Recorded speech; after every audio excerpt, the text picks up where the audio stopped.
Hey everybody, welcome to today's video. It's Ryan, also known as Max Afterburner, also known as the fighter pilot next door. Today we'll be breaking down India versus Pakistan. There may be a ceasefire right now, but the way that these two countries went at each other's throats, launching telephone pole-sized missiles at each other, different strikes happening, we may see conflict again. Hopefully not, but in this video we're going to break down special operations forces versus fighter jets versus tanks, all the different things that we would see from these two nations should they go head-to-head in a battle royale. Hopefully we don't see it, but after this video, you're going to have a keen understanding of what these two countries possess and what we might be seeing in the future if a conflict should erupt again. Today we're going to dive into the different fighter jets that India and Pakistan might send up against each other, the special forces, the operators that could be currently looking at going up against each other, and then obviously here we've got two nuclear armed powers and they're at each other's throats. So we're going to talk about where this conflict goes and what would happen if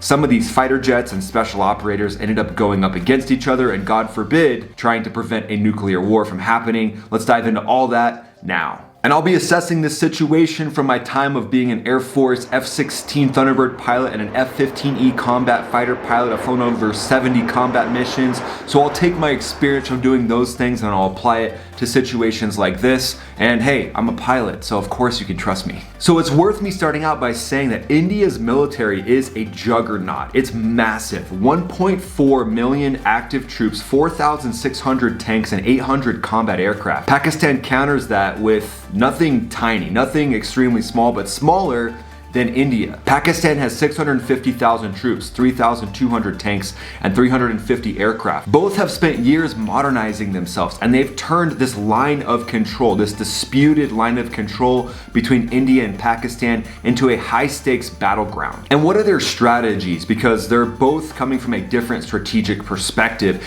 India, with the numbers, usually tries to have overwhelming force with their different strikes and their strategy. But then Pakistan tries to be more of a deceptive, cunning adversary, and they try to not take on India head on. So Pakistan really emphasizes that asymmetric warfare. And Pakistan, when it comes to the nuclear arsenal, Pakistan focuses more on tactical nukes, so smaller nukes that threaten India in a way of making India think, oh, they might pop one of these things off on a battlefield because they're so small, but they would essentially decimate a certain part of that line of control. But then India's nukes are more focused on like a peer-to-peer adversary, larger nukes. Think like United States and Russia. That's kind of the same level that India is operating at. And then you've got Pakistan more focused on that asymmetric warfare, those smaller nukes, potentially like backpack style nukes, small nukes that can be smuggled in across a border. So they're essentially deterring each other with two different strategies. But that can be dangerous because now they're not operating on the same page of music. It's not a peer-to-peer type situation. And we put ourselves in a situation where maybe Pakistan, the smaller of the two, feels like they're being squeezed and crunched and they feel an overwhelming amount of force because of India's overwhelming amount of force. India's a massive behemoth. So how does this play out and where do we go from here? Let's talk about some characters, some aviators that would be flying for each side and what would be going through their mind, and then we'll step into the special forces from there. So let's talk about Major Rakesh Singh. He's a Rafale pilot in India's Air Force. In a 2023 exercise, he flew a simulated strike mission dodging enemy radars with the Rafale's stealth features. It's not exactly a fully stealth jet, but it's got a bit of a low observable profile, so it's not going to be picked up by some of the legacy systems that might be trying to target it. India's got 36 Rafale jets. They bought them from France, and they're essentially game changers. They're equipped with Meteor missiles, and they outrange anything Pakistan has, likely, unless Pakistan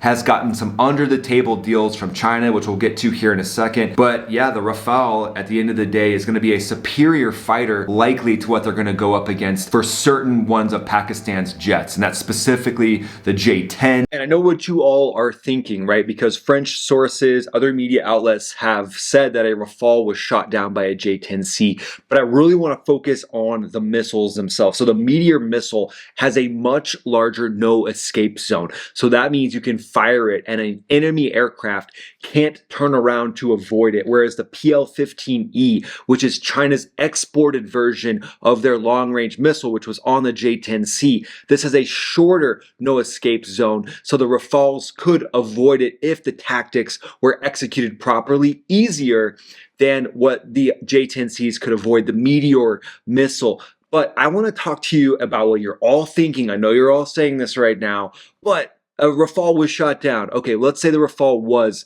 in fact, shot down. Let's say it's 100% confirmed.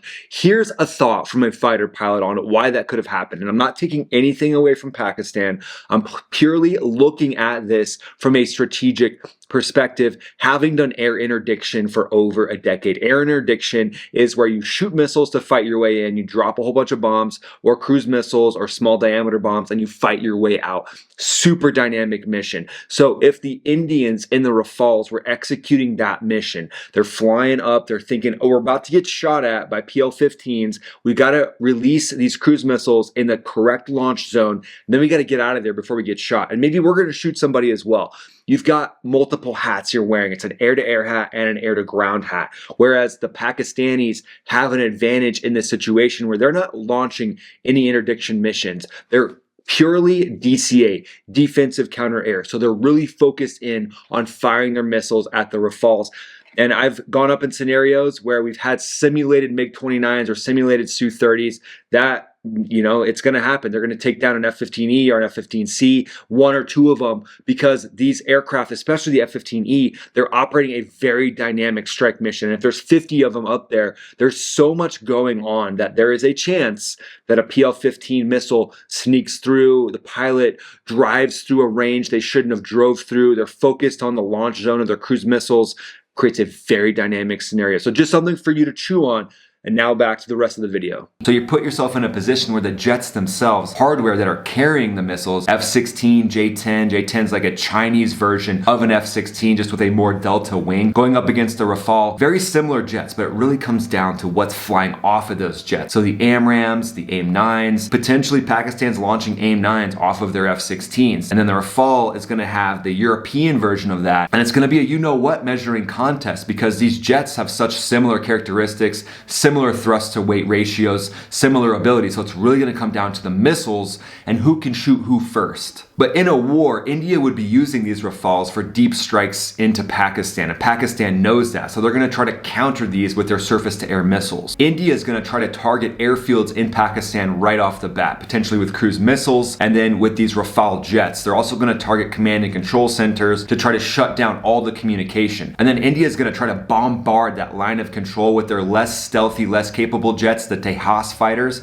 and then also Apache helicopters, which India has as well. They're going to be bombarding that line of control with the Rafales going in and trying to strike deep strike targets inside of Pakistan. And then India's air defense strategy is going to focus on the S-400. The S-400 is an air defense system from Russia, and they deploy it near the border. These can track and destroy Pakistani jets and missiles up to 400 kilometers, so roughly 200 miles away. And then you add in the BrahMos supersonic cruise missile, and India can hit terrorist camps or military bases with pinpoint accuracy. India's satellite network, including the RESAT-2B, provides real-time imagery to guide these strikes, giving it a technical edge. So what actually happened to really light off this conflict? This powder keg just exploded in April of 2025. And it's been, you know, a bit of a cold war between the two for decades, but now it's really popped off into this hot war type scenario. So what happened? So on April 22nd, 2025, a terror attack in Pahalgam, Jammu and Kashmir killed 26 civilians. That escalated the tensions beyond a level we've seen recently. India blamed Pakistani-based groups that are terrorist-based networks. India's Operation Sindoor, May 7th, 2025, involved special forces strikes on terror camps,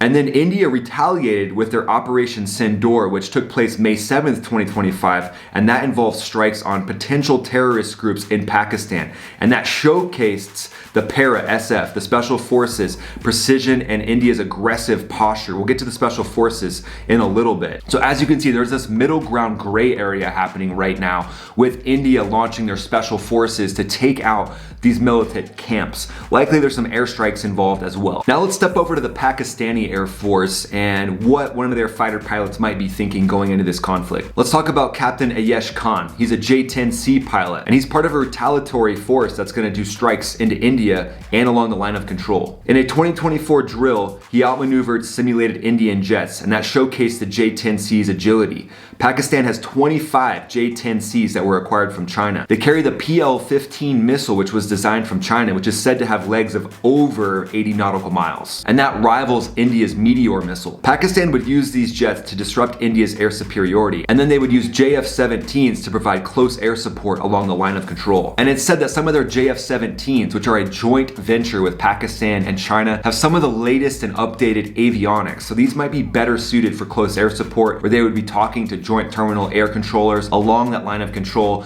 and trying to avoid friendly fire. So likely using the J-10Cs for more of a strike mission is what Pakistan would do, and then using the JF-17s as more of a jet that would operate along the line of control and talk to friendly ground forces. But Pakistan isn't going to go down easy. They're really going to focus on trying to shoot down India's jets before they can even get into Pakistan. And that strategy is going to revolve around the HQ-9 air defense system, and that's China's answer to the S-400 from Russia. Pakistan believes that can neutralize Indian aircraft and missiles. It's also got armed drones like the Bayraktar TB2, proven in global conflicts, that would try to swarm Indian armor and supply lines. And then Pakistan's Shaheen-3 ballistic missile with a 2,750 kilometer range could hit a lot of Indian cities, and that would serve as a deterrent. So India might think, hey, if we go in and we do deep strikes into Pakistan, we're going to get retaliatory strikes from these cruise missiles from Pakistan. And then cyber warfare units from Pakistan would really hone in and focus on that asymmetric warfare component, and they would be targeting command and control systems, air defenses. They would really be trying to get into the networks of the military and disrupt any communications that the military has. So let's talk about the special forces units that might be going head to head against each other. India's special forces are distributed across the Army, Navy, and Air Force and other specialized units. Their primary unit is PARA, which is the term they use for special forces. PARA is the Indian Army's primary special operations unit, and they specialize in airborne operations, counterterrorism, direct action, and covert missions. And that was what was used on May 7th going into those Pakistani terrorist camps to take out those that they thought were responsible for the terrorist attacks in April of 2025. And they're not a small unit. PARA is comprised of 10 battalions of 5,000 to 7,000 people, so they can really lay down some hurt with that amount of force. Their training is extremely rigorous. They've got a selection process that lasts 6 months, and it includes jungle warfare, mountain warfare, and counterinsurgency. Their training includes HALO, which are high altitude, low open, and HAHO, high altitude, high open training events. And those are jumps where they jump onto land and into water. Then they've got underwater diving and survival in extreme environments. And then they train with US Army Special Forces, Israeli Special Forces, and even with Russian Spetsnaz Special Forces. And then again, Pakistan isn't going down easy, so they've got an answer to India's special forces as well. And they're comprised under one group, and they have specialized units in the Navy and Air Force. The Special Services Group for Pakistan, their role in the Pakistani Army is to be the premier special operations unit known as the Black Storks. They specialize in counterterrorism, direct action, and covert operations. Their structure is 7,000 to 10,000 personnel organized into 4 battalions, including the elite Zarar Company for counterterrorism. So likely that Zarar Company would be going head to head with PARA if Pakistan and India see head to head operations with their special forces. So far, it looks like India is focusing on potential terror organizations, but if this goes into a head to head conflict, who knows? We could see these two special forces units going directly up against each other, which is likely going to be a battle royale of special forces that really isn't common and that we haven't seen before between these two countries. All right, so we've hit on the fighter jets, we've hit on the special forces units. Now let's talk about the worst case scenario. If this thing were to unfortunately go nuclear, what would we be dealing with and what would we be seeing on the battlefield? So in that worst case scenario, India has 160 warheads, Pakistan has over 130. Pakistan's doctrine allows for tactical nuclear strikes, like the Nassar missile. It has a 70-kilometer range, and that would try to stop an Indian tank advance along the line of control. If India's strikes hit a major Pakistani city, say Lahore, Pakistan might fire a tactical nuke, and India, despite its no first use policy, promises massive retaliation, likely targeting Karachi or Islamabad with Agni V missiles. That's one of their most advanced strike nuclear missiles. A nuclear exchange between these two nations could kill 50 million people instantly. And then soot would trigger a global nuclear winter for everyone, causing famines for billions. Even a conventional war could be brutal. India's Arjun tanks and Pakistan's Al-Khalid tanks would clash in Punjab's plains, while naval blockades in the Arabian Sea would disrupt trade for the entire world. Global powers, China backing Pakistan, the US supporting India, could get drawn in, and that would risk World War III, which is obviously something that we all want to avoid. But hopefully a tech-driven de-escalation supported by China and the United States can prevent this from turning into a hot World War III type scenario.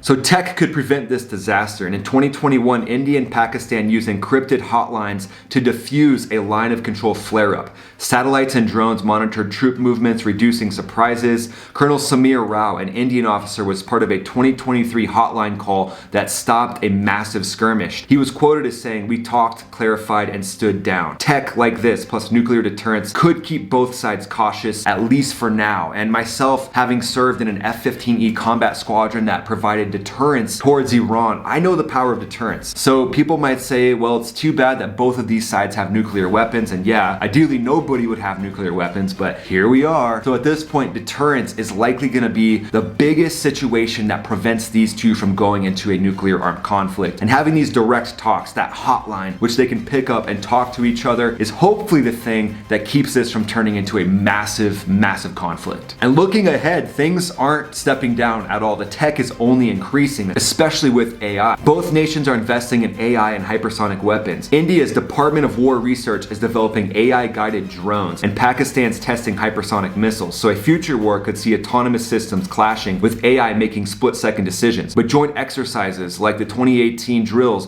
show that India and Pakistan can actually cooperate. So could tech bridge their divide? It's likely. And I'm a big fan of nations talking to each other.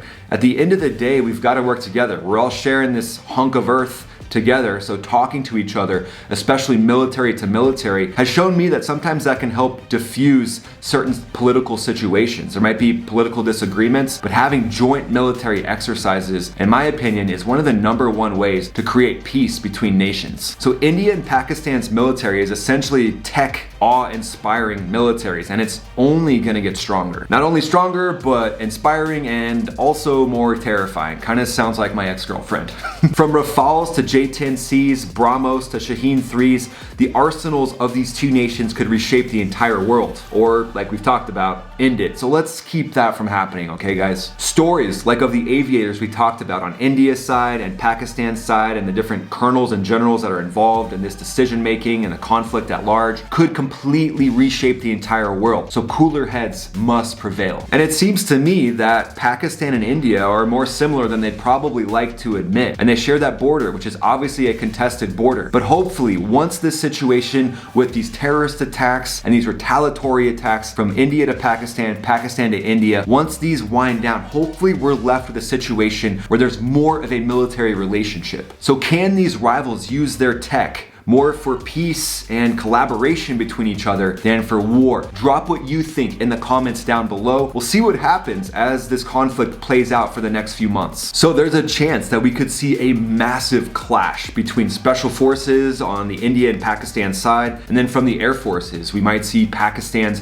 JF-17s and J-10s going up against India's aircraft, the Rafale, the Su-30 MKI. There's so many different potentials for this to escalate, and both sides have the hardware and tech to make it happen. Hopefully that's prevented and we don't see that happen. But at the end of the day, warfare is crazy. And from what I've learned from all the different research I've done on this channel, from having served in combat myself, is that typically the craziest situation you could think of is worth planning for. So plan for the worst and hope for the best. That's what I always like to say. Trust but verify. That's another one I always liked. Hopefully we don't see these two nations continue to escalate this clash. But thanks for watching, guys. Appreciate you being here. Please check out another video that'll pop up. I'll keep these videos coming to you as I kind of adjust my channel strategy to focus on tech, to focus on different military operations, to focus on geopolitics, and then I'll keep using my experience from having served in combat to try to bring you into the cockpit, to try to bring you into the front lines of these special operations forces. I've worked hand in hand with those forces over my career. I've got to see it from a 50,000 foot perspective. So hopefully I can kind of show you how these different chess games play out, how the different sides are playing this 4D chess, and I'll keep them coming to you